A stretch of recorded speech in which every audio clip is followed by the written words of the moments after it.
Hi అండి, welcome to 7 physical education. ముందు క్లాసులో మనం క్లాసిఫికేషన్ ఆఫ్ రీసెర్చ్ గురించి తెలుసుకోవడం జరిగింది. నెక్స్ట్ సిలబస్లో ఏముందంటే రీసెర్చ్ ప్రాబ్లం గురించి ఉంది.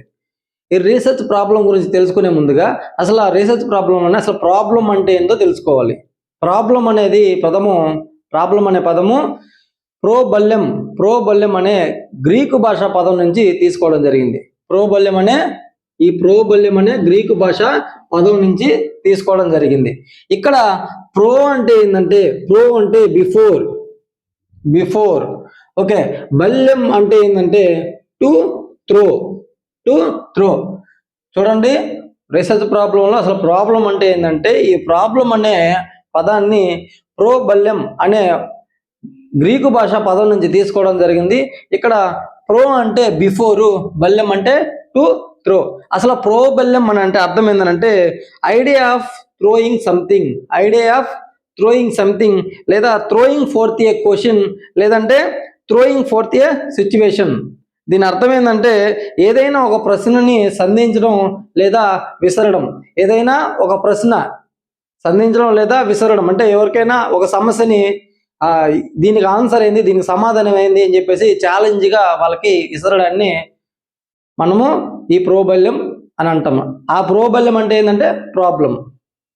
ఓకేనా? అసలు ఈ రీసెర్చ్ ప్రాబ్లం అంటే ఏంటంటే అసలు నువ్వు ఏదైతే పరిశోధించాలనుకుంటున్నావో దాన్నే రీసెర్చ్ ప్రాబ్లం అని అంటాం.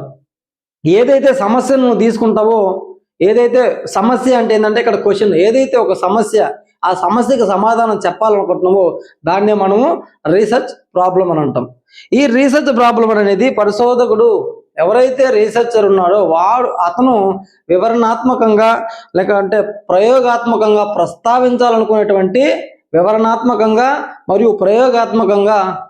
ప్రస్తావించాలనుకునేటువంటి అలాగే పరిశోధించాలనుకునేటువంటి అంశాన్ని పరిశోధన సమస్య అని అంటాం. అయితే ఏదైతే ఈ సమస్య ఉందో, ఏదైతే ఒక సమస్య కానీ ఏదైతే ఒక క్వశ్చన్ ఉందో, ఈ క్వశ్చన్లన్నీ ఈ సమస్యకి సమాధానాన్ని కనుగొనడానికి రీసెర్చర్ అనేవాడు పరిశోధనలో పాల్గొనడానికి కారణం అనేది అవుతుంది. ఈ రీసెర్చ్ ప్రాసెస్ మొత్తంలో కూడా ఏదైతే రీసెర్చ్ ప్రాసెస్ మొత్తంలో కూడా ఈ రీసెర్చ్ ప్రాబ్లాన్ని సెలెక్ట్ చేసుకోవడమే పెద్ద సమస్య.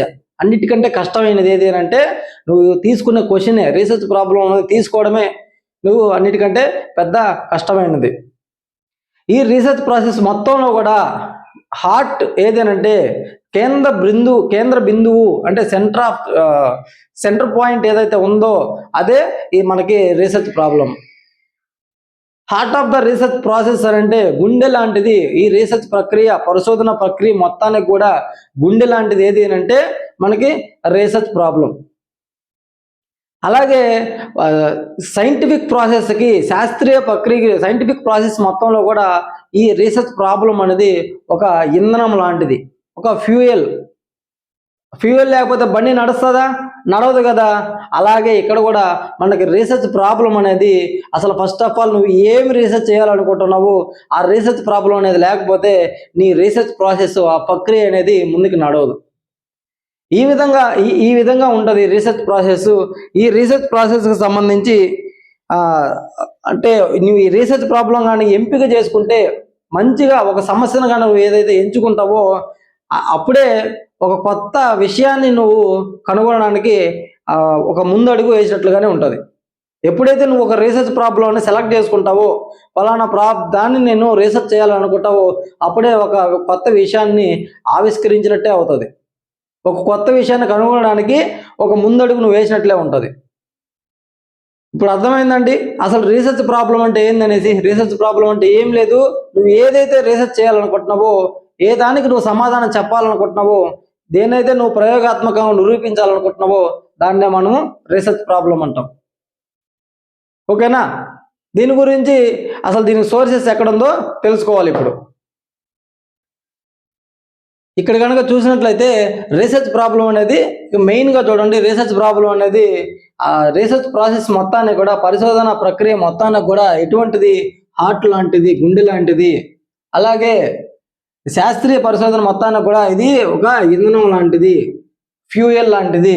నెక్స్ట్ రీసెర్చ్ ప్రాసెస్ మొత్తానికి కూడా రీసెర్చ్ ప్రాబ్లం అనేది కేంద్ర బిందువు లాంటిది. అలాగే గ్యాప్ ఇన్ నాలెడ్జ్ అని అంటే జ్ఞానంలోని అంతరాన్ని కనుగొనడమే రీసెర్చ్ ప్రాబ్లం. ఈ పదాలు గుర్తుపెట్టుకోండి. గుండె లాంటిది, ఇది ఒక ఇంధనం లాంటిది, అలాగే కేంద్ర బిందువు, అలాగే జ్ఞానంలోని అంతరాన్ని రీసెర్చ్ ప్రాబ్లం అని అంటారు. రీసెర్చ్ అనేది అస్పష్టమైన పరిస్థితి, అంటే ఏదైతే రీసెర్చ్ ప్రాబ్లం తీసుకుంటాడో అస్పష్టమైన పరిస్థితిలో ఉంటుంది, అంటే స్పష్టంగా ఉండదు. ఆ స్పష్టంగా లేని దానికి కరెక్ట్ అయిన సరి అయిన సమాధానాన్ని చెప్పాలని అనుకుంటారు ఎవరు? రీసెర్చర్. అస్పష్టమైన పరిస్థితిని తీసుకుంటాడు. ఫస్ట్ ఆఫ్ ఆల్ ఏదైనా దానికి సమాధానం అనేది లేదు, అస్పష్టమైన పరిస్థితి ఏదైతే ఉందో దానిని తీసుకొని దానికి సరి అయిన సమాధానాన్ని చెప్పడానికి వివరణాత్మకంగా క్లారిటీగా ఇవ్వడానికి ఎవరు ప్రయత్నిస్తారంటే మనకి రీసెర్చర్ ప్రయత్నిస్తారు. ఈ విధంగా అతను ఆ రీసెర్చ్ని రీసెర్చ్ ప్రాబ్లంని తీసుకోవడం జరుగుతుంది. ఈ రీసెర్చ్ ప్రాబ్లంని తీసుకోవడానికి ఏ విధంగా చేస్తారంటే అదొక జ్ఞానం కానీ, అదొక స్కిల్ మీద కానీ, అతని యొక్క అభిరుచి ఆధారంగా కానీ, అతని యొక్క ఇంట్రెస్ట్ ఆధారంగా కానీ, అతని యొక్క అనుభవం కానీ, అతని యొక్క ప్రేరణల వల్ల కానీ, అతనిలో ఉన్న సృజనాత్మకత వల్ల కానీ దానికి అనుగుణంగా అతను రీసెర్చ్ ప్రాబ్లంని ఎంచుకోవడం జరుగుతుంది. ఎలా చూడండి, ఇక్కడ అతని యొక్క నాలెడ్జ్ ఆధారంగా, అతనిలో ఉన్న స్కిల్ ఆధారంగా, అతని యొక్క అభిరుచి, అతని యొక్క ఆసక్తి ఆధారంగా, అతని యొక్క అనుభవాల ద్వారా కానీ, అతనికి ప్రేరణల వల్ల కానీ, అంటే మోటివేషన్ ద్వారా కానీ, అతని యొక్క సృజనాత్మకతల వల్ల కానీ ఈ విధంగా రీసెర్చ్ ప్రాబ్లం ఎంచుకోవడం జరుగుతుంది. ఏదైనా ఈ రీసెర్చ్ ప్రాబ్లం అంటే అసంతృప్తికరంగా ఉంటుంది, దానికి సరైన సమాధానం ఉండదు. ఎన్ని చెప్పినా కూడా రీసెర్చ్ ప్రాబ్లం గురించి అసంతృప్తికరంగా, అస్పష్టమైన ఈ విధంగానే ఉంటాయి. కాబట్టి అతను ఎవరైతే రీసెర్చ్ చేస్తారో ఆ రీసెర్చర్ని కలవరబెట్టే విధంగా ఉంటుంది. ఏది? Research problem. ఎవరైతే పరిశోధకుడు ఉంటాడో అతను తీసుకున్న సమస్య ఆ సమాధానాన్ని కనిపెట్టే క్రమంలో అతన్ని కలవరపెట్టే విధంగా కూడా ఉంటుంది. ఏ విధంగా ఉంటుందంటే దీని రీసెర్చ్ ప్రాబ్లం అనేది ఏ విధంగా ఉండాలంటే మనకి పోటీ ప్రయత్నాల కోసం, అంటే టోర్నమెంట్స్ కోసం కానీ, లేదంటే ఏదన్నా కాంపిటీషన్ల కోసం కానీ మంచి అథ్లెట్స్ అంటే రీసెర్చ్ ప్రాబ్లం ఏ విధంగా ఉండాలో చెప్తున్నాను. మనకి స్పోర్ట్స్ పరంగా కాబట్టి ఫర్ ఎగ్జాంపుల్ ఏ విధంగా రీసెర్చ్ ప్రాబ్లం ఉండాలంటే ఒక క్వశ్చన్ లాంటిది. హయ్యర్ అథ్లెట్స్కి ఏ విధమైన స్పోర్ట్స్ న్యూట్రిషన్ అందించాలి అనేది ఒక క్వశ్చన్గా తీసుకొని దాని మీద అనేక పరిశోధనలు చేసి దానికన్నా సమాధానం కనుక చెప్పగలిగితే ఇది రీసెర్చ్ ప్రాబ్లం. నువ్వు తీసుకున్న రీసెర్చ్ ప్రాబ్లం ఏంది? ఇక్కడ సమస్య ఏంది? హయ్యర్ అథ్లెట్స్కి ఏ విధమైన, అంటే టోర్నమెంట్స్కి కాంపిటీషన్స్కి రెడీ చేయడానికి ఏ విధమైన స్పోర్ట్స్ న్యూట్రిషన్ నువ్వు అందించాలి అనే దాని గురించి నువ్వు ఒక క్వశ్చన్ తీసుకున్నావు. థ్రోయింగ్ ఫోర్త్ ఏ క్వశ్చన్ అంటే ఒక క్వశ్చన్ని విసరడం లేదంటే సంధించడం అని చెప్పన్నాం. ఈ విధమైన క్వశ్చన్ తీసుకోవడమే మనకి ఇక్కడ రీసెర్చ్ ప్రాబ్లం. ఓకేనా?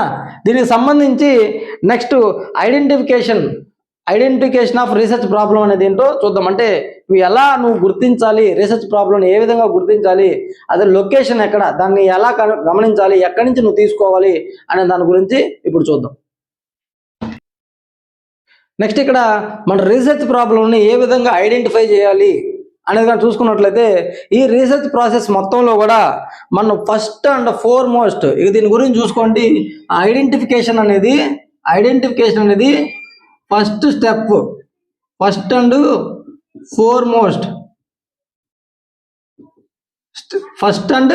Foremost step in research process. ఈ రీసెర్చ్ ప్రాసెస్ మొత్తంలో కూడా మనం రీసెర్చ్ ప్రాబ్లం తీసుకోవడమే మొదటిది. అయితే ఆ రీసెర్చ్ ప్రాసెస్ మొత్తంలో కూడా ఈ రీసెర్చ్ ప్రాబ్లం ఏదైతే నువ్వు సమస్యను తీసుకుంటున్నావో అత్యంత కష్టమైనది ఏది అంటే నీవు రీసెర్చ్ ప్రాబ్లంని ఎంచుకోవడమే అత్యంత కష్టమైనది. కొత్తగా ఉన్న టీచర్స్ కానీ, కొత్తగా చేయాలనుకున్న రీసెర్చర్స్, వీళ్ళంతా కొత్తగా ఎవరైతే రీసెర్చ్ చేయాలనుకుంటున్నారో వాళ్ళు రీసెర్చ్ ప్రాబ్లంని ఎంచుకోవడం చాలా కష్టమైనది. వాళ్ళు ఏ విధంగా చేస్తారంటే కొత్తగా ఎవరైతే రీసెర్చ్ చేయాలనుకుంటున్నారో వాళ్ళంతా ఇతరుల నుంచి కానీ, ఇతరుల అనుభవాల నుంచి కానీ, వాళ్ళ సీనియర్స్ నుంచి కానీ, వాళ్ళ లెక్చరర్స్ నుంచి కానీ వాళ్ళ ఎక్స్పీరియన్స్ తీసుకొని వాళ్ళతో చర్చించి వాళ్ళ ద్వారా మనకి ఆ రీసెర్చ్ ప్రాబ్లంని ఎంచుకోవడం జరుగుతుంది. ఈ రీసెర్చ్ ప్రాసెస్ మొత్తం కూడా అత్యంత కష్టమైనది. అండ్ ఫస్ట్ అండ్ ఫార్మోస్ట్ మొదటిది, నువ్వు అసలు రీసెర్చ్ ప్రాసెస్ మొదలవ్వాలి అని అంటే నీకేం కావాలి, అసలు నువ్వు దేనికోసం నువ్వు పరిశోధన చేస్తున్నావు అనేది నీకు తెలియాలి. దానికోసమే ఈ రీసెర్చ్ ప్రాసెస్లో మొదటిది ఏది అంటే రీసెర్చ్ ప్రాబ్లంని ఎంచుకోవడమే మొదటిది. ఈ రీసెర్చ్ ప్రాబ్లం ఎంచుకోవడం అత్యంత కష్టమైనది. ఇందులో ఈ పరిశోధన ప్రక్రియ మొత్తం అత్యంత కష్టమైనది ఏదంటే మనకి ఇది. నెక్స్ట్ కొత్త టీచర్లు, కొత్తగా ఉండే టీచర్లు కానీ, కొత్తగా ఉండే రీసెర్చర్లు కానీ వీళ్ళు రీసెర్చ్ ప్రాబ్లంని తీసుకోవడం చాలా కష్టంగా ఉంటుంది.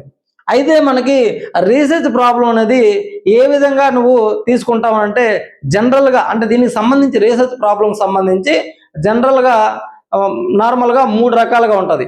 ఏముంటుంది, నీకు మెయిన్గా ఎక్స్పీరియన్స్ అంటే నీకు పర్సనల్ ఎక్స్పీరియన్సెస్, అలాగే సైంటిఫిక్ లిటరేచర్ ఒకటి. జనరల్గా అయితే 3 ఉంటాయి. ఏది, పర్సనల్ ఎక్స్పీరియన్సెస్, అలాగే సైంటిఫిక్ లిటరేచర్స్ దాని నుంచి తీసుకోవడము, అలాగే ఇంతకుముందు ఉన్నటువంటి థీరీస్ కానీ ఏదైతే ఉందో దాంట్లో కానీ ఎటువంటి లోపాలు కానీ ఉన్నట్లయితే అటువంటి లోపాల నుంచి మళ్ళీ దాన్ని చేయడం అనేది ఇది 3వది. జనరల్గా ఎన్ని ఉంటాయి, 3 రకాలు ఉంటుంది. ఒకటి ఎక్స్పీరియన్సెస్ ద్వారా, రెండోది సైంటిఫిక్ లిటరేచర్ ద్వారా, మూడోది ఇంతకుముందున్న ఎగ్జిస్టింగ్ ఆఫ్ థీరీస్, అంటే ఇంతకుముందున్నటువంటి థీరీస్ ఏదైతే ఉన్నాయో ఆ థీరీస్లో ఉన్నటువంటి లోపాలని కనిపెట్టి దాన్ని నువ్వు కొత్తగా ఆ లోపాన్ని సవరించినట్లయితే ఇది కూడా ఒక రీసెర్చ్ ప్రాబ్లం అవుతుంది. ఈ విధంగా జనరల్గా తీసుకుంటాం. అయితే మొత్తంగా అసలు ఈ రీసెర్చ్కి సంబంధించి లొకేషన్ నువ్వు ఎలా ఐడెంటిఫై చేయాలి అనేది చూసుకున్నట్లయితే ఏ విధంగా ఐడెంటిఫై చేస్తావు, నీ యొక్క పర్సనల్ ఎక్స్పీరియన్సెస్, నీ యొక్క అనుభవాలు ఏదైతే ఉన్నాయో, నువ్వు నార్మల్గా నీ రోజువారీ జీవితంలో నీ యొక్క అనుభవంలోనే ఏదో ఒక ప్రాబ్లం ఎదురైనప్పుడు ఆ ప్రాబ్లంకి నువ్వు సమాధానం కనిపెట్టాలనే ఆలోచన నీకు మొదలైనప్పుడే దానికి సమాధానం అనేది దొరకడం జరుగుతుంది. అదే ఇక్కడ నీకు పర్సనల్ ఎక్స్పీరియన్సెస్, ఇక్కడ వరుసగా రాశాను కొన్ని, ఇవన్నీ కూడా చూడండి. ఒకటి పర్సనల్ ఎక్స్పీరియన్స్, నెక్స్ట్ డైలీ లైఫ్లో ఎదురయ్యేటువంటి సమస్యలు, డైలీ లైఫ్లో నీకు రోజువారీ జీవితంలో నీకు ఏదైతే ఎదురవుతాయో ఆ ఎదురయ్యే సమస్యలను కూడా తీసుకొని ఆ సమస్యకు నువ్వు సమాధానాన్ని కనుగొన్నట్లయితే దానికి నీకు సమాధానం దొరుకుతుంది. ఎక్కడ, మనకి ఈ రీసెర్చ్ ప్రాసెస్లో. నెక్స్ట్ స్కూల్స్ అండ్ క్లాస్ రూమ్స్లో, నీ పాఠశాలలు కానీ తరగతి గదిలో కానీ ఎదురయ్యేటువంటి సమస్యలు ఏదైతే ఉన్నాయో ఆ సమస్యల మీద నువ్వు కానీ పరిశోధన కానీ చేయగలిగితే దానికి కూడా నీకు సమాధానం దొరుకుతాయి. ఇవన్నీ కూడా నీకు సమస్య అంటేనే ప్రాబ్లం. ఆ సమస్యకి నువ్వు సమాధానం కనిపెట్టాలి. అదే మనకి ఇక్కడ పరిశోధన.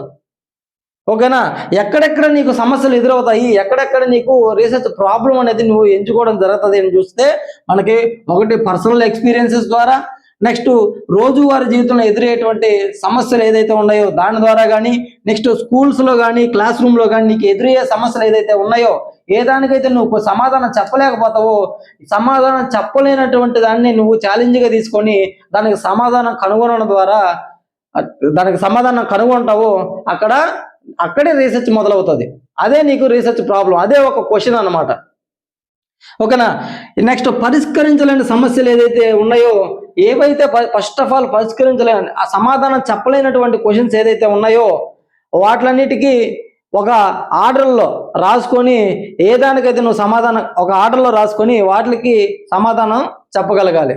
ఈ విధంగా కూడా మనం రీసెర్చ్ ప్రాబ్లంని తీసుకోవచ్చు అనమాట.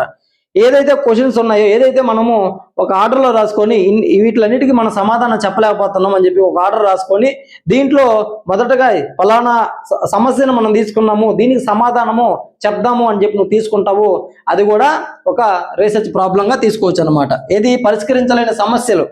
నెక్స్ట్ లిటరేచర్ని నీకు ఇందాక చెప్పాను, జనరల్గా సోర్సెస్ కానీ తీసుకుంటే 3 రకాలుగా ఉంటాయి అని చెప్పాను. దాంట్లో భాగంగా నేను చెప్పాను సైంటిఫిక్ లిటరేచర్. ఏదైతే సాహిత్యం ఉంటుందో సైంటిఫిక్ లిటరేచర్, ఆ లిటరేచర్ నుంచి కూడా విశ్లేషించి నువ్వు చదవడం ద్వారా దాంట్లో ఎటువంటివైనా లోపాలు కదా ఉన్నట్లయితే దాని నుంచి కూడా నువ్వు ఒక రీసెర్చ్ ప్రాబ్లంని తీసుకోవచ్చు. ఓకేనా, నెక్స్ట్ కొరాబరేట్ చేయడం అంటే రూఢీ చేయడం అని అంటే అంతకుముందు ఉన్న సమస్యలే, అంతకుముందు ఎవరైతే రీసెర్చ్ చేసి ఉంటారో, ఫర్ ఎగ్జాంపుల్ ఏదైనా sports nutrition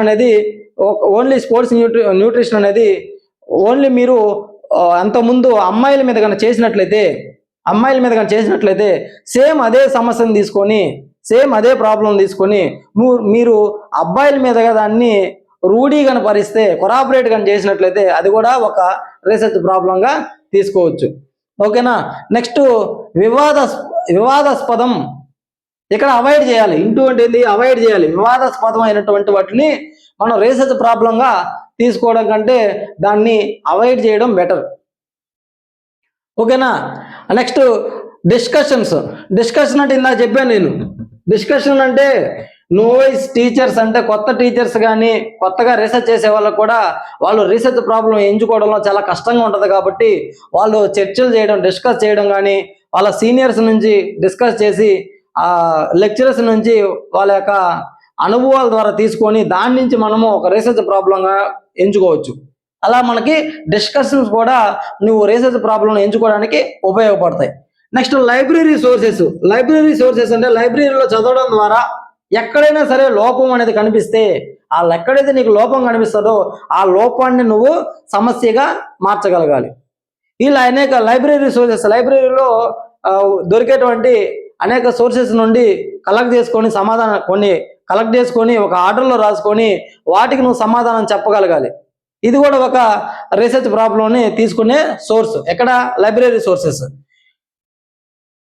next associations and clubs. Associations and clubs అంటే కొన్ని అసోసియేషన్స్ క్లబ్స్ వాళ్ళే పిలిచి ఇలా మా అసోసియేషన్ మీద మీరు ఒకసారి రీసెర్చ్ చేయండి, మాలో ఏదైనా లోపాలు ఉన్నాయా మాకు తెలియజేయండి అని చెప్పి వాళ్ళే మనల్ని పిలిచి మన చేత రీసెర్చ్ అనేది చేయించుకోవడం జరుగుతుంది. ఏ క్లబ్స్ అయినా కానీ అసోసియేషన్స్ అయినా కానీ ఈ విధంగా కూడా మనకి వాళ్ళ నుండే మనకు ఒక రీసెర్చ్ ప్రాబ్లం, ఒక సమస్య అనేది మనం తీసుకోవడం జరుగుతుంది. వాళ్ళు ఇచ్చిన సమస్యను మనం ఛాలెంజింగ్గా తీసుకొని ఎవరేసారు మనకి ఈ అసోసియేషన్స్ క్లబ్స్ మనకి ఒక ఛాలెంజ్గా విసిరేడు ఒక క్వశ్చన్ని, ఇలా చేయండి, మా దాంట్లో ఏదైనా లోపాలు ఉన్నాయా, మా యొక్క సంస్థ మీద మీరు రీసెర్చ్ చేయండి, మాలో లోపాలు అనేది మాకు తెలుస్తాయి అని చెప్పేసి వాళ్ళే డబ్బులు ఇచ్చి వాళ్ళే మనల్ని రీసెర్చ్ చేయించుకుంటారు. ఓకేనా. నెక్స్ట్ టెక్నాలజీకి అనుగుణంగా అంటే మారుతున్న పరిస్థితులకు అనుగుణంగా టెక్నాలజీ పెరిగిపోతూ ఉంది. ఈ టెక్నాలజీ పెరిగిపోయినప్పుడు దీంట్లో కూడా ఏమైనా లోపాలు ఉన్నాయో ఆ లోపాలను తీసుకొని దాన్ని నువ్వు పరిశోధన సమస్యగా తీసుకొని నువ్వు పరిశోధన చేసినట్లయితే నీకు అక్కడ సమాధానం దొరుకుతుంది. మొత్తం టోటల్ రీసెర్చ్ ప్రాబ్లం మొత్తం ప్రాసెస్లుగా చూసుకున్నట్లయితే లోపం అనే పదం మీకు దొరుకుతుంది. ఎక్కడైనా లోపం కనిపించిందంటే ఆ లోపాన్ని మీరు తీసుకొని ఆ లోపానికి సరైన సమాధానాన్ని కనుక మీరు చెప్పినట్లయితే అక్కడే మీకు దానికి రీసెర్చ్ ప్రాబ్లంలో మీకు సమాధానం అనేది దొరుకుతుంది. చూడండి, మొత్తం రీసెర్చ్ ప్రాబ్లం సంబంధించి అసలు రీసెర్చ్ ప్రాబ్లం అనేది ఎంచుకోవడము, దాన్ని ఐడెంటిఫై చేయడమే ఫస్ట్ కష్టమైనది, అది ఫస్ట్ స్టెప్ మొత్తం రీసెర్చ్ ప్రాసెస్ మొత్తంలో. నెక్స్ట్ ఎలా నీకు జనరల్ సోర్సెస్ ఏముంటాయని చెప్పానంటే 3 రకాల జనరల్ సోర్సెస్ ఉంటాయని చెప్పాను. 1 ఎక్స్పీరియన్సెస్ ద్వారా, 2 సైంటిఫిక్ లిటరేచర్ ద్వారా, 3 ఎగ్జిస్టింగ్స్ ఆఫ్ థియరీస్ అంటే ఇంతకు ముందుటువంటి గత సిద్ధాంతాలు ఏదైతే ఉన్నాయో దానిలోని లోపాలను గమనించి దానికి నువ్వు సమాధానాన్ని కనిపెట్టడానికి ఒక రీసెర్చ్ ప్రాబ్లాన్ని ఎంచుకుంటావు. ఈ విధంగా 3 రకాలు ఉంటాయి జనరల్గా. మొత్తంగా తీసుకున్నట్లయితే ఇక్కడ చూడండి, ఇదనే కాదు ఇంకా కూడా చాలా, ఏదైనా సరే మీరు లోపం కనిపించిందంటే దాన్ని మీరు సమస్యగా తీసుకోవచ్చు. ఫర్ ఎగ్జాంపుల్ మీకు ఇవన్నీ చెప్తున్నాను పర్సనల్ ఎక్స్పీరియన్సెస్ ద్వారా, నెక్స్ట్ డైలీ లైఫ్లో ఎదురయ్యేటువంటి సమస్యలు కానీ, నెక్స్ట్ స్కూల్లో కానీ క్లాస్ రూమ్లో కానీ ఎదురయ్యేటువంటి సమస్యలకి సమాధానం చెప్పగలగడం, నెక్స్ట్ పరిష్కరించలేని సమస్యలు ఏదైతే ఉన్నాయో వాటిలన్నింటినీ ఒక క్రమ పద్ధతిలో రాసుకొని వాటిల్లో ఏదో ఒక సమస్యను తీసుకొని దానికి మీరు సమాధానాన్ని చెప్పగలగడం. నెక్స్ట్ లిటరేచర్ను ఏది మన ఫిజికల్ ఎడ్యుకేషన్ సంబంధించి లిటరేచర్ ఏదైతే ఉందో, మన ఫిజికల్ ఎడ్యుకేషన్ సంబంధించి ఏదైతే లిటరేచర్ ఉందో దాన్ని విశ్లేషించడం ద్వారా ఏదైతే లోపాలు ఉన్నాయో, ఏదైతే సమాధానం చెప్పలేనటువంటి వాటికి సమాధానం కనుగొనడము ద్వారా మీరు సక్సెస్ సాధిస్తారు దేంట్లో, రీసెర్చ్లో. నెక్స్ట్ కొరాబరేట్ చేయడం అంటే రూఢీపరచడం. ఇంతకుముందు ఏదైనా తీసుకున్న రీసెర్చ్ ప్రాబ్లంనే వీళ్ళు ఇంకొక దాని మీద చేయడమే అది కొరాబరేట్ చేయడం అనమాట, రూఢీ చేయడం. వాళ్ళ అమ్మాయిల మీద చేస్తే మీరు అబ్బాయిల మీద చేయడం, ఈ విధంగా. నెక్స్ట్ వివాదాస్పదమైనటువంటి వాటికి దూరంగా ఉన్నాడు. వివాదాస్పదమైనటువంటి అంటే ఇప్పుడు డ్రగ్స్ ఉన్నాయి, ఇలాంటి డ్రగ్స్ వాటి మీద నువ్వు రీసెర్చ్ చేయడం అనేది వీలైనంత వరకు మంచిది కాదు కాబట్టి అలాంటి వాటిలన్నిటి కూడా మీరు దూరంగా ఉండాలి. నెక్స్ట్ డిస్కషన్లో కూర్చున్నప్పుడు మీరు చదివేటప్పుడు కూడా డిస్కస్ చేస్తే అనేక క్వశ్చన్స్ అనేది మీ మధ్యలో రావడం జరుగుతుంది. అలాగే డిస్కస్ చేయడం ద్వారా అనేక క్వశ్చన్స్ అనేది ఏర్పడడం ద్వారా దాన్నే మీరు ఒక రీసెర్చ్ ప్రాబ్లంగా తీసుకొని దానికి సమాధానం కనుగొనాలి. ఇప్పుడు మీరు కూడా డిస్కస్ చేసుకొని చదివేటప్పుడు, నలుగురు కూర్చొని చదివేటప్పుడు ఎవరో ఒకరికి ఒక క్వశ్చన్ అనేది వస్తుంది. దానికి సమాధానాన్ని కనిపెడతారు మీరే, దీనికి ఎలా చేస్తే వస్తుంది, దీనికి ఎలా చేస్తే వస్తుంది అని చెప్పేసి. ఈ విధంగా కూడా మనకి డిస్కషన్స్ ద్వారా ఆ రీసెర్చ్ ప్రాబ్లం అనేది ఆ సమస్య అనేది మీకు దొరుకుతుంది. ఎప్పుడైతే ఇక్కడ మీకు ఏంది మెయిన్ కష్టమైనది, అతి కష్టమైనది ఏది ఇక్కడ మనకి రీసెర్చ్ ప్రాబ్లంను ఎంచుకోవడమే. ఈ రీసెర్చ్ ప్రాబ్లం అనేది సడన్ గా ఏం చేద్దాము, మనం ఈరోజు ఏం రీసెర్చ్ చేద్దామని చెప్పి మీరు ఆలోచించుకుంటే అయ్యేది కాదు. కాబట్టి ఈ విధంగా మీ అనుభవాల ద్వారా కానీ, డైలీ లైఫ్లో ఎదురయ్యే సమస్యల ద్వారా కానీ, స్కూల్ అండ్ క్లాస్ రూమ్స్లో కానీ పరిష్కరించలేని సమస్యల కంపర్దులో రాసుకోవడం ద్వారా కానీ, ఆ ఫిజికల్ ఎడ్యుకేషన్ సంబంధించిన లిటరేచర్ని విశ్లేషించడం ద్వారా కానీ, కొరాబరేట్ చేయడం ద్వారా కానీ, నెక్స్ట్ డిస్కషన్స్ ద్వారా కానీ, ఆ లైబ్రరీలో దొరికేటువంటి సోర్సెస్ ద్వారా కానీ, నెక్స్ట్ అసోసియేషన్స్ అండ్ క్లబ్స్ వాళ్ళే మిమ్మల్ని పిలిచి మా సంస్థ గురించి మీరు రీసెర్చ్ చేయండి అని అడగడం ద్వారా కానీ, నెక్స్ట్ మారుతున్న టెక్నాలజీస్కి అనుగుణంగా ఉండేటువంటి లోపాలను తీసుకుని దానికి నువ్వు సరైన పరిస్థితుల్లో రీసెర్చ్ చేసి దానికి సమాధానం కనిపెట్టడం ద్వారా కూడా మనము రీసెర్చ్ ప్రాబ్లంని ఎంచుకోవడం జరుగుతుంది. ఈ విధంగా మనం ఐడెంటిఫై చేయొచ్చు. Next formulation of research problem చూద్దాం. ఇప్పుడు ఇక్కడ మనం రీసెర్చ్ ప్రాబ్లంని ఎంచుకునేటప్పుడు పాటించవలసిన ప్రమాణాలు, రీసెర్చ్ ప్రాబ్లంను ఎంచుకునేటప్పుడు పాటించవలసిన ప్రమాణాలు కూడా చూసినట్లయితే 2 రకాల ప్రమాణాలు ఉంటుంది. ఒకటి బాహ్య ప్రమాణాలు, 2 వ్యక్తిగత ప్రమాణాలు. అంటే external criteria, individual criteria. External criteria and individual criteria. దీని ఆధారంగా మనము రీసెర్చ్ ప్రాబ్లంని ఎంచుకోవడం జరుగుతుంది. ముందుగా మనము ఎక్స్టర్నల్ క్రైటీరియా కనుక చూసినట్లయితే, బాహ్య ప్రమాణాలు కనుక చూసినట్లయితే నోవెల్టీ. ఫస్ట్ వన్ నోవెల్టీ అంటే కొత్తదనం. నువ్వు తీసుకునే రీసెర్చ్ ప్రాబ్లం అనేది కొత్తదిగా ఉండాలి. ఇంతకుముందు ఎవరు చేసినదై ఉండకూడదు. నువ్వు తీసుకునే సమస్య కొత్తదిగా ఉండాలి. ఇంతకుముందు ఎవరు కూడా దాన్ని చేసినదై ఉండకూడదు, చేసేసి ఉన్న దాన్ని మళ్ళీ మనం తీసుకొని చేయకూడదు. అలాగే వేరే వాళ్ళు చేసిన దాన్ని మనము కాపీ కొట్టి మళ్ళీ యథావిధిగా మనం రీసెర్చ్ అనేది చేయకూడదు. అర్థమైందా? నోవెల్టీ అంటే కొత్తదిగా ఉండాలి. Next significance of the problem అంటే దాని ఆ సమస్యకి ఎక్కువ ప్రాముఖ్యత కలిగి ఉండాలి. మనం ఏదైతే రీసెర్చ్ ప్రాబ్లం తీసుకుంటామో ఆ ప్రాబ్లంకి ఎక్కువ ఇంపార్టెన్స్, ఎక్కువ ప్రాముఖ్యత కలిగి ఉండాలి. అది మనకి ఫిజికల్ ఎడ్యుకేషన్లో మన వ్యాయామ విద్యకు సంబంధించి మన కోచ్లకు కానీ, అథ్లెటిక్స్ కానీ, ఇంకా టీచర్స్ కానీ, మనం ఇప్పుడు PE టీచర్స్ కానీ ఎక్కువగా ఉపయోగపడేదై ఉండాలి. అలాగే అవైలబిలిటీ ఆఫ్ డాటా అంటే నీకు అందుబాటులో ఉన్నటువంటి ఏదైతే సమాచారం ఉందో ఆ సమాచారానికి అనుగుణంగా, నీకు అందుబాటులో ఏదైతే సమాచారం ఉందో, ఏదైతే డాటా ఉందో దానికి అనుగుణంగా నువ్వు రీసెర్చ్ ప్రాబ్లంని ఎంచుకోవాలి. అర్థమైందా? Availability of data. నెక్స్ట్ అందుబాటులో ఉన్న సమాచారాన్ని బట్టి, సమాచారం అందుబాటులో ఉన్న సమస్య, సమాచారం ఏదైతే నీకు సమాచారం అందుబాటులో ఉందో ఆ సమస్యను తీసుకొని మీరు ఆ సమస్యను తీసుకొని రీసెర్చ్ అనేది మొదలు పెట్టాలి. నెక్స్ట్ అందుబాటులో ఉన్న టెక్నిక్స్ కానీ, అందుబాటులో ఉన్న ఆపరేటర్స్, నీకు ఉన్నటువంటి అందుబాటులో ఉన్న టెక్నిక్స్ ఆధారంగా కానీ, లేక నీకు అందుబాటులో ఉన్నటువంటి అంటే పరికరాలు, ఆపరేటర్స్ అంటే పరికరాలకి అనుగుణంగా నువ్వు రీసెర్చ్ ప్రాబ్లం ఎంచుకున్నట్లయితే ఈజీగా ఆ రీసెర్చ్ ప్రాబ్లంకి అనుగుణంగా నువ్వు సమాధానాన్ని చెప్పవచ్చు. ఈ విధంగా మనం రీసెర్చ్ ప్రాసెస్ అనేది స్టార్ట్ చేయొచ్చు. అర్థమైందా? అందుబాటులో ఉన్నటువంటి టెక్నిక్స్ అండ్ ఆపరేటర్స్, అండ్ నీకు అందుబాటులో ఉన్నటువంటి కోఆపరేషన్, నీకు ఎవరైతే కోఆపరేట్ చేస్తుంటారో అందుబాటులో నీకు కోఆపరేషన్ సరిగా ఉందా లేదా. అంటే నువ్వు ఏదైనా రీసెర్చ్ స్టార్ట్ చేయాలనుకున్నప్పుడు, ఎవరినైనా నువ్వు ప్రశ్నించాలనుకున్నప్పుడు, ఎవరి మీదైనా నువ్వు రీసెర్చ్ చేయాలనుకున్నప్పుడు వాళ్ళ యొక్క కోఆపరేషన్ అనేది ఉందా లేదా. ఫర్ ఎగ్జాంపుల్, ఏదో ఒక స్టూడెంట్ మీద స్పోర్ట్స్ న్యూట్రిషన్ అనేది ఏ విధంగా తీసుకోవాలి అనే దాని గురించి మీరు కనుక రీసెర్చ్ చేసినట్లయితే నువ్వు ఎవరి మీద అయితే నువ్వు రీసెర్చ్ చేస్తున్నావో వాళ్ళ యొక్క కోఆపరేషన్ అనేది సరిగా ఉందా లేదా అనే దాన్ని బట్టి కూడా మనం చూసుకోవాలి. అందుబాటులో ఉన్న కోఆపరేషన్ ఆధారంగా కూడా మీరు రీసెర్చ్ ప్రాబ్లం అనేది ఎంచుకోవాలని చెప్తా ఉన్నారు. Next aim and level of research. Aim and level of research, దాని యొక్క లక్ష్యం కానీ దాని యొక్క లెవెల్ అనేది, అంటే రీసెర్చ్ ప్రాబ్లం యొక్క లెవెల్ ఏ విధంగా ఉండాలి అని అంటే, నువ్వు ఏ స్థాయిలో నువ్వు రీసెర్చ్ చేస్తున్నావు, అంటే నువ్వు పిహెచ్డి లెవెల్లో నువ్వు రీసెర్చ్ చేస్తున్నావా, లేకంటే ఎంపీడీ లెవెల్లో నువ్వు రీసెర్చ్ చేస్తున్నావా, లేకంటే డిగ్రీ లెవెల్లో నువ్వు రీసెర్చ్ చేస్తున్నావా అనే దానికి అనుగుణంగా నీ రీసెర్చ్ ప్రాబ్లం అనేది ఉండాలి. అర్థమైందా? ఈ విధంగా మనకి ఎక్స్టర్నల్ క్రైటీరియా అనేది ఉంది.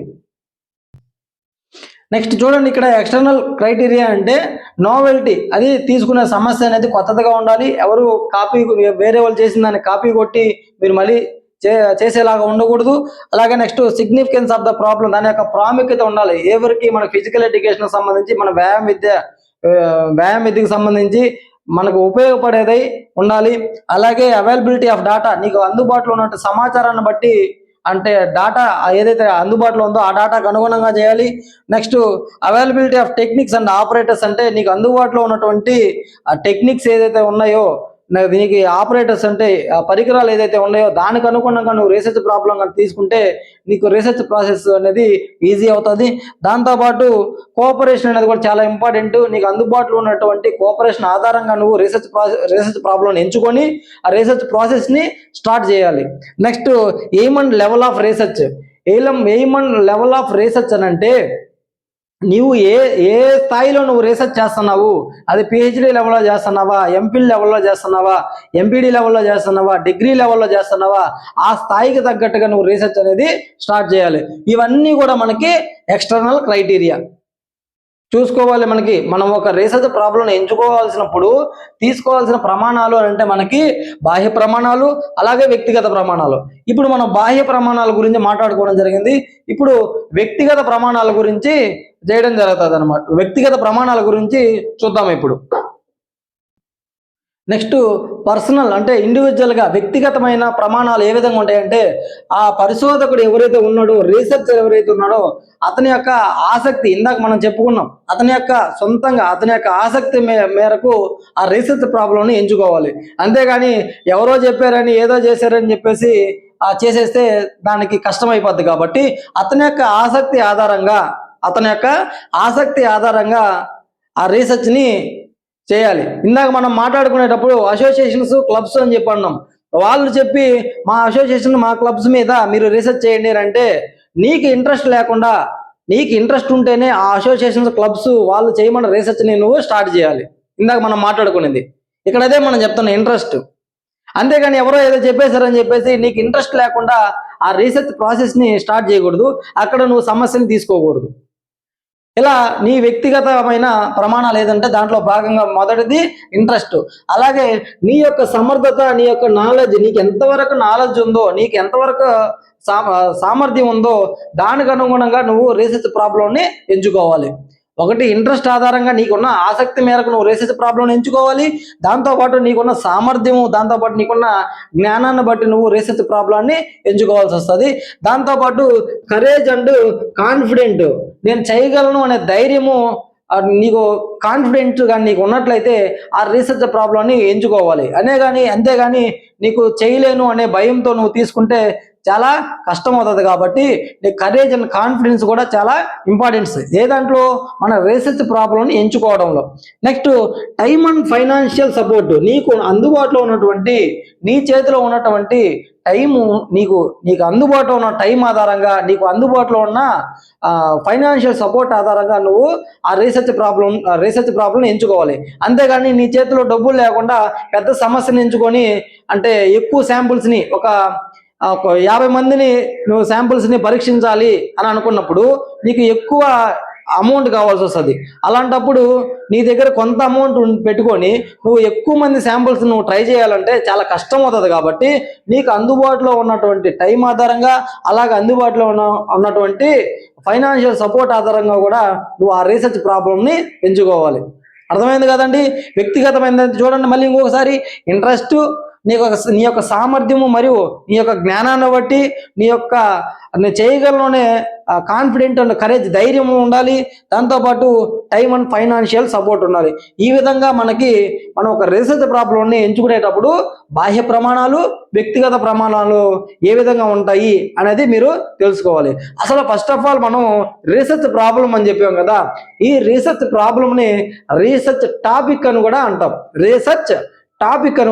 రీసెర్చ్ ప్రాబ్లంకి ఏమని అంటామంటే రీసెర్చ్ టాపిక్ అంటాము. దాంతోపాటు రీసెర్చ్ టైటిల్ అని కూడా మనం దేన్ని అంటాము, రీసెర్చ్ ప్రాబ్లంనే రీసెర్చ్ టైటిల్ అని కూడా అంటాం, గమనించుకోవాలి. నెక్స్ట్ ఇక రీసెర్చ్ ప్రాబ్లం గురించి చూసినట్లయితే